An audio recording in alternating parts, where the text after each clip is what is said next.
Hi and welcome to my video on why everyone should travel. This recording is brought to you from Camp Wawa, which is just outside of Edmonton in Alberta, Canada. So you can see behind me, it's beautiful. It's also quite cold, which is why I have a beanie.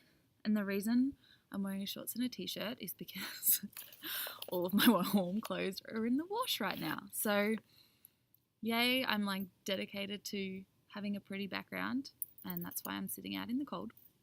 But anyway, today I'm talking about why everyone should travel.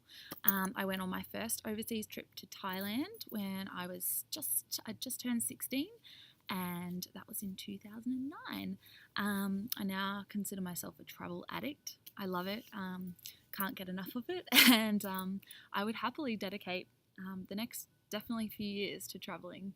So, yeah, why I love traveling. I think that traveling encourages me to see things from a new perspective and see different ways of doing things than that I would sort of previously considered weird or just had never even seen before. So, it also inspires me to come up with new and different ideas, things that I would never consider if I was in my hometown doing the same thing and hanging out with the same people. So coming up with different ideas is really cool.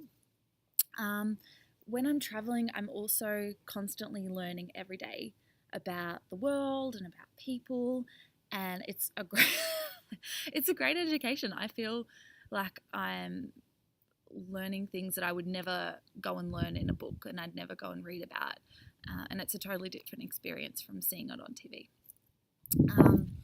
When I travel, I feel free. I just get this amazing feeling of freedom. Like I can go wherever I want, do whatever I want, spend time with whoever I want, and I really like that sense of freedom. I also feel really inspired when I travel. Not every day. Yesterday was not a day of inspiration while I sat waiting for a car that I could hire and while I sat on a bus for too many hours. But most of the time I feel inspired to try new things and to have new experiences. I also think that when I travel, I am generally a nicer and more friendly version of myself. I just find myself being a nicer person, so go travel for that reason. In terms of what I've gained from travel, it's given me a great chance to reflect on myself as a person, who I am, and what I want in life as well. It takes me like a step away from my normal day-to-day life, and helps me like really put things in perspective. It's also given me the chance to stretch myself and step outside my comfort zone, do things that I would never normally do at home, e.g. skydiving in New Zealand, which was incredible.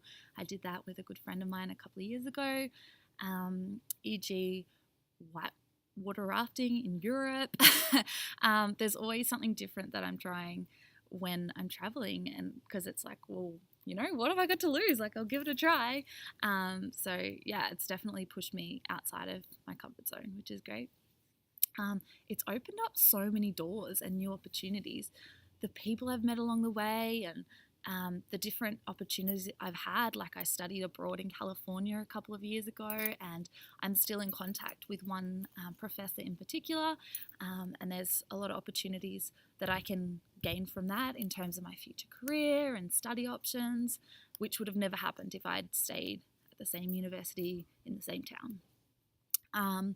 It's also built my resilience and helped me learn to manage things when they don't go to plan, because things aren't always going to go on time. You're not always going to just have this smooth sailing trip. And one of the things that my Kentucky leader once taught us at the start of our Kentucky tour in Europe a couple of years ago, he said, don't stress out when things go bad, because it's going to make a great story later. So you miss the train, you get lost, it can be a little scary at the time, but it always makes for a great story. So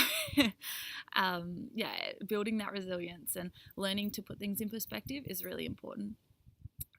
It's also given me the opportunity to connect with people from different walks of life that I wouldn't normally get the chance to connect with. So now I'm lucky to say I've got friends all over the world, which I think is really special. I thought I would just share with you before I wrap up some examples of like precious travel moments and things that have made me realize how much I love travel. One of those was this a couple of days ago when I was in a hostel in Jasper, which is in the mountains in Alberta, Canada. And we were sitting around playing Pictionary, and it was hilarious because only a few of us were like native English speakers. We had 2 people from Switzerland, 3 people who were French, 2 Americans, a German, a Canadian, and me. So, like, what a cool thing to sit around a table in a hostel and just be able to play a game with people from all over the world. Another one was meeting who my mum and I now call Precious Craig in an airport in Vancouver. I was waiting for a flight to Auckland in New Zealand, and he was actually from Waitomo, which is where they have the glowworm caves. So I sat across from him in the airport and we got chatting, and he was saying how I had to go and see the glowworm caves in Waitomo. And so I was like, yeah, great. And at the end of the flight, he was like, actually, you know what? I've got some caves on my property. You and your mum are welcome to come and check it out. I'll show you around the caves. And I was like, no way, that's amazing. So he ended up picking me and my mum up from our hostel and showed us through his caves, which was the most incredible thing. It was so cool. And, you know, travel just like brought that opportunity on. The last one I'll tell you about is a few weeks ago when I was traveling in California. I met a friend of a friend. So like a friend of my mum's friend who's like my auntie. She organised for me to stay with her friend Michael in Monterey, and when I arrived we just hit it off straight away. He was this wise 68-year-old guy, and we like went and had a drink and wandered around and like reflected on the world and had these great chats and dinner, and it was so much fun. And it's just like you wouldn't necessarily do that at home, like just meet someone random and hang out and then, you know, chat about whatever you want to chat about. So yeah, they are some of my special travel moments. I hope you stay tuned to the rest of my videos and blog, and I'll keep creating stuff because I'm super inspired to keep writing and talking about my travel experiences.